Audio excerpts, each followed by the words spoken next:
Espresso. A small cup, deep brown. A thin layer of golden foam sitting on top. That foam is called crema, and it's one of the most important things in coffee. Espresso is made by forcing near-boiling water through finely ground coffee at high pressure around 9 bars. The whole process takes about 25 to 30 seconds. It was invented in Italy in the early 1900s. The word espresso doesn't mean fast, it means pressed out. Espresso is the foundation of modern coffee culture. A single shot has more caffeine per milliliter than almost any other preparation. But because the cup is so small, you still drink less caffeine than a regular drip coffee. Latte. 1 or 2 shots of espresso, a large pour of steamed milk, and just a thin layer of foam on top. The ratio is roughly 1 part coffee to 5 parts milk. The latte is the most popular espresso drink in the world, and the one most people order when they first start drinking coffee. Latte art started as a barista skill competition in the 1980s and became mainstream in the 1990s. Today, it's expected at any serious coffee shop. The word latte in Italian just means milk. Ask for a latte in Italy, and they might hand you a glass of cold milk. Cappuccino. The cappuccino was perfected in Italy, and Italians are serious about it. Traditionally, it's a morning drink only. The name comes from the Capuchin friars, a Catholic religious order whose brown robes match the color of the drink. The foam in a cappuccino isn't just decoration. It creates a slower sip. The foam hits first, then the coffee. It changes how the flavor is experienced. Americano. An espresso shot with hot water added. That's it. The result looks similar to drip coffee but tastes completely different, cleaner, more complex, and slightly bitter but in a good way. The origin story is from World War II. American soldiers stationed in Italy found espresso too strong and too small. They started diluting it with water to get something closer to the coffee back home. Italian baristas reportedly named it Americano as a gentle mockery. The name stuck. Now it's ordered all over the world. Most specialty cafes pour espresso over water crema on top, flavors preserved. Mocha. Espresso, steamed milk, and chocolate, usually syrup or cocoa powder combined into 1 cup. It's the drink that sits at the border between coffee and dessert. The name comes from Mocha, a port city in Yemen that was once the center of the global coffee trade. In the 15th and 16th centuries, almost all coffee in the world passed through that city. The coffee beans grown near Mocha had a natural chocolatey flavor, so Mocha became associated with chocolate-coffee combinations long before anyone added actual cocoa. Today, a mocha is one of the most ordered drinks at chain coffee shops worldwide. White chocolate mocha, dark chocolate mocha, peppermint mocha, the core idea just keeps evolving. Affogato. A single scoop of vanilla gelato and a hot espresso shot poured directly over it. That's the entire recipe. The name means drowned in Italian. As it melts, it mixes with the espresso, creating something between a drink and a dessert. It's served in Italy as a dessert, not a coffee. The temperature contrast is the point. Hot meets cold, bitter meets sweet. The gelato slows the coffee down, and the coffee warms the gelato up. It's one of the simplest things in food and one of the most perfect. Cold brew. Cold brew is not iced coffee.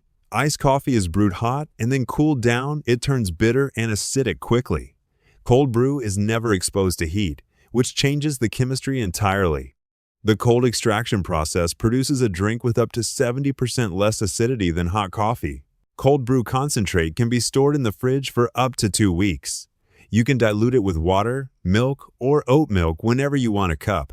Nitro cold brew. Cold brew coffee charged with nitrogen gas and served from a pressurized tap exactly like a draft beer. It pours with a thick, creamy cascade of tiny bubbles. Those microbubbles give the coffee a velvet-smooth texture and a foamy head on top. No milk added, just gas. Starbucks launched Nitro Cold Brew nationwide in 2017, and it changed how people thought about coffee texture. The nitrogen also slightly mutes bitterness and enhances the natural sweetness of the coffee. Many people drink it without any added sugar or cream, and don't miss either. Turkish coffee. Very finely ground coffee, almost powdered, simmered with water and sugar in a small, long-handled pot called a sezve. It is never filtered. You drink it with the grounds still inside. The last few sips are intentionally left. Drinking the grounds is considered bad manners. Turkish coffee has been made the same way for over 500 years. In 2013, UNESCO added it to its list of intangible cultural heritage. Once you finish, the cup is flipped upside down onto the saucer. The dried grounds form shapes, and in many cultures, someone reads your fortune from them. Vietnamese egg coffee. Strong Vietnamese drip coffee at the bottom. On top, a thick, creamy foam made from whipped egg yolk, condensed milk, and sugar. You stir it together or sip in layers. It was invented in Hanoi in 1946 by a bartender named Nguyen Van Giang. During the French colonial period, fresh milk became scarce. He substituted egg yolk to create the same richness. The original cafe where he created it, Café Giang, still exists in Hanoi today and still uses the same recipe. The egg foam has the texture of a light custard. It doesn't taste eggy, it tastes sweet, custardy, and rich. The bitterness of the coffee underneath cuts through perfectly. Ethiopian Buna. Buna is not just a coffee, it's a ceremony. In Ethiopia, preparing and drinking coffee together can take 1 to 2 hours, and it happens up to 3 times a day. The green coffee beans are roasted fresh in a pan over open flame right in front of you. Then, ground with a mortar and pestle, brewed in a clay pot called a jebana, and poured into small handleless cups called sini. The ceremony has 3 rounds: a bowl, tona, and baraka. Each serving is weaker than the last. The third cup, baraka, is considered a blessing. Café Cubano. An espresso shot brewed with sugar added directly into the grounds before extraction. The key is the espumita, a pale foam made by whipping the first few drops of brewed coffee with sugar until it forms a light, caramel-colored paste. Cuban coffee culture developed heavily in Miami's Little Havana neighborhood after the Cuban exile community settled there in the 1960s. It's often shared from a single, large shot poured into small plastic cups called tacitas. Ordering one at a ventanita, a walk-up coffee window, and drinking it with strangers on the street is a daily social ritual. Greek frappe. Instant coffee, water, and sugar shaken or blended into a thick, airy foam, then poured over ice and topped with cold water or milk. It was invented by accident in 1957 at a trade fair in Thessaloniki. A Nescafe representative named Dimitris Vakandios couldn't find hot water, mixed his instant coffee with cold water in a shaker, and created something new. The frappe became the national drink of Greece almost overnight. By the 1960s, it was everywhere on beaches, in cafes, in homes. It remained the dominant coffee of Greece for decades before espresso arrived.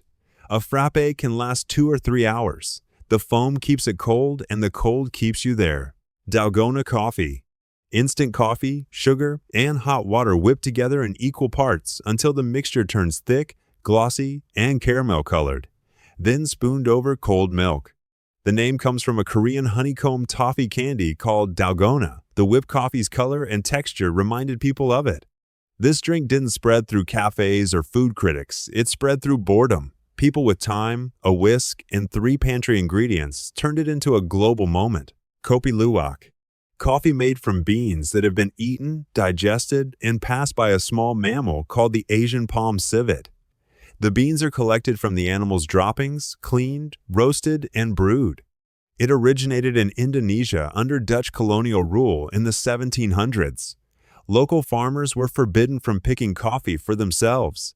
They discovered that civets were eating the ripest cherries, and what came out the other side was still usable. It can sell for over $700 per kilogram, making it one of the most expensive coffees in the world.